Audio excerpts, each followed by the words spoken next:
What is going on, guys? Today we are looking at Prime JJ Okocha, the 90 rated Nigerian cam. Honestly, he is the lowest out of the three. We have got Roberto Carlos, Cannavaro and JJ coming in, and he is coming in at about 500k in terms of an SBC. Relatively cheap, especially for a Prime 90 icon. Obviously has the links to absolutely everybody, and he's not an awful card, but we're going to go through that. We're going to have a look at what he's good at, what he's not good at, some decent kind of setups you can put him in, and is he worth the SBC? So let me know down below, will you finish JJ Okocha's SBC or not? And if not, why not? Let me know down below, like and subscribe, and let's get into the review.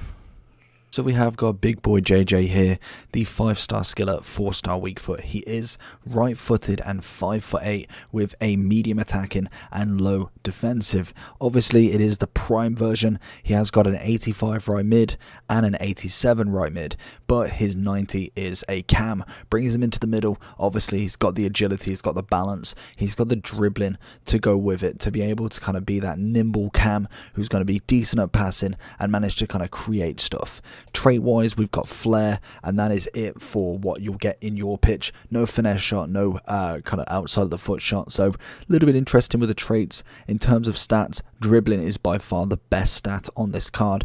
94 with just the ooze of stats that are high rated. Good composure, agility, balance is nice, ball control, dribbling is good. You can't argue with how good he is on the ball. In terms of off the ball and shooting, passing and pace is decent. Good acceleration. Obviously the sprint speed's lowered down due to 90 acceleration, so I can't argue with that. I feel like that is a cracking stat for this specific game. Shooting wise, 79 finishing definitely needs an upgrade, and I can think you've got one or two options really. You could go Hunter and get the 96 pace, 90 shooting, or if you wanted more of a cam, like a proper cam, you're going to add that Deadeye. You're going to get more passing on him and still rectify that shooting up to 89 finishing. For me, I probably would go with the Hunter. I feel like his passing is good enough to get by. It's not quite world class, but it's definitely good enough if you wanted to kind of use him more as a kind of shooting cam. That is all dependent on what position you want and whose strikers you have. Personally, for my team, I've obviously got Freeze Mane and Ronaldo up front, so I wouldn't necessarily need him scoring goals. So I would probably, for myself, go with that Deadeye, knowing that the passing's going to be twice as better, and literally he can play ball after ball through into my strikers. So it all depends, like I say. If you want the Deadeye, you get a 93 cam or a 93 centre forward. If you go with a Hunter, it's an 89 cam or a 90 centre forward. So it is entirely up to you what you'd want. Obviously the basic puts him in a 91 cam or a 90 CF anyway. So it's very interesting to see what you actually want, because with the basic you don't get no finishing upgrade, and I feel like that's a huge one that he needs. Pretty much the only kind of stat he needs. Obviously long pass is not quite up there either, and Deadeye unfortunately doesn't rectify anything in long pass. It's mainly short passing that it goes up by, and then realistically the only other thing after that is stamina and strength. He's a super sub icon, if anything, if I've ever seen one, unfortunately. Or you could bring him off at half time. You kind of roll the subs around like that. He is very effective for the first or second half, but a whole game you find that he is getting tired. He is trying to run pretty much up and down the pitch consistently, being in that cam roll. So for me, paying what, 500k for a player that has to come off, I personally wouldn't really recommend. But let's look at some gameplay and see what he did. So looking at JJ, honestly in the middle he was very good, and for 500k I kind of expect him to be somewhat decent.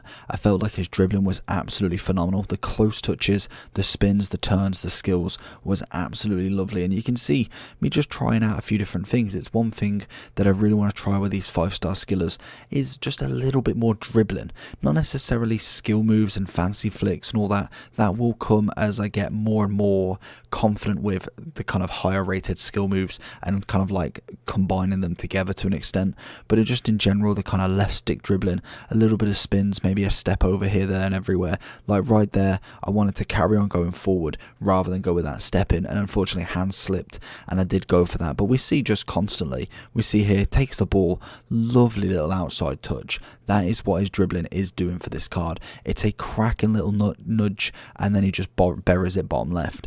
That's what it's all about. It's all about getting the ball inside the box and doing something with it. We see there, lovely finesse outside as well. Honestly, this is what I mean, 500k. He's not necessarily world class, and he's not going to be the next best thing for you as he scores a banging bullet header. He's just a good player, and he's always going to be a good player. I feel like his prime is the only one that is going to be usable. Unfortunately, I feel like his 87 may potentially be okay bringing him inside. 85 definitely at this point is not, and we see some volleys like that. He's going to score, and it's this consistency right here. We try it again instead of going for the volley, because I thought, you know what, we're probably not going to get it with the power. I go for the chest. We go for the volley straight after that. I'm looking for a wonder goal, but he takes it, wins it back outside of the foot. It's beautiful. It's an absolute sensational goal. And to top it off, we finish with another goal here. Double little roll over there with, I think it was Sterling.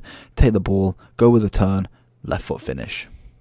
So as we get into the overall, obviously with the link and the similar players, I've kind of gone with some random ones. I like to go with the same nation if I can, but obviously for Nigeria, Okocha is the only Nigerian. So I've gone with Eto as he is the only Cameroon, kind of kept the theme, and I really want to try Eto out. I'm hopefully going to keep grinding my coins up to be able to afford one of them and be able to give you the review on him.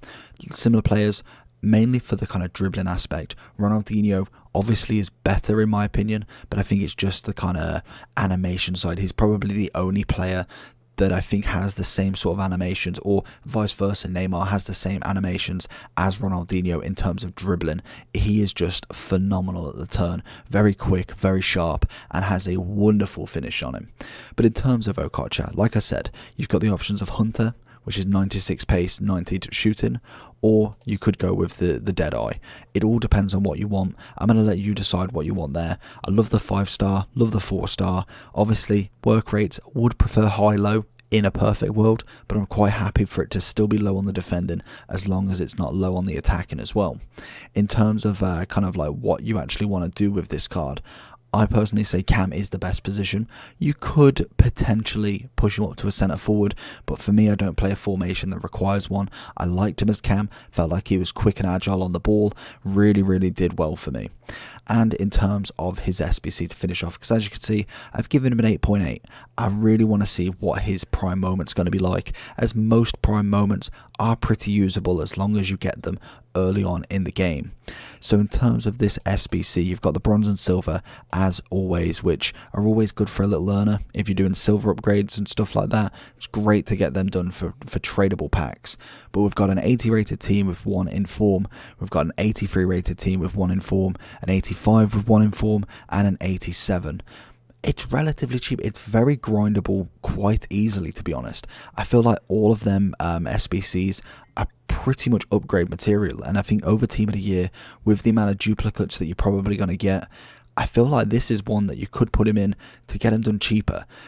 I would say this about the others, but I feel like Cannavaro and obviously Carlos are very expensive. Like, you've got to get multiple 88, 87 and 86 rated teams.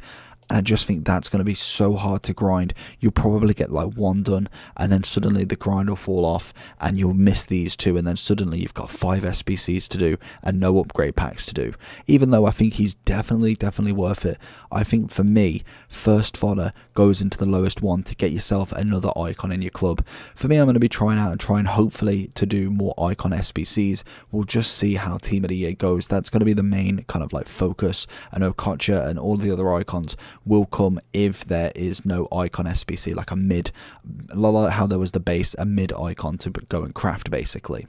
But overall, good player, not going to change your team, decent on the ball, and that's about it really. He's just nice, and I wouldn't really craft the SBC.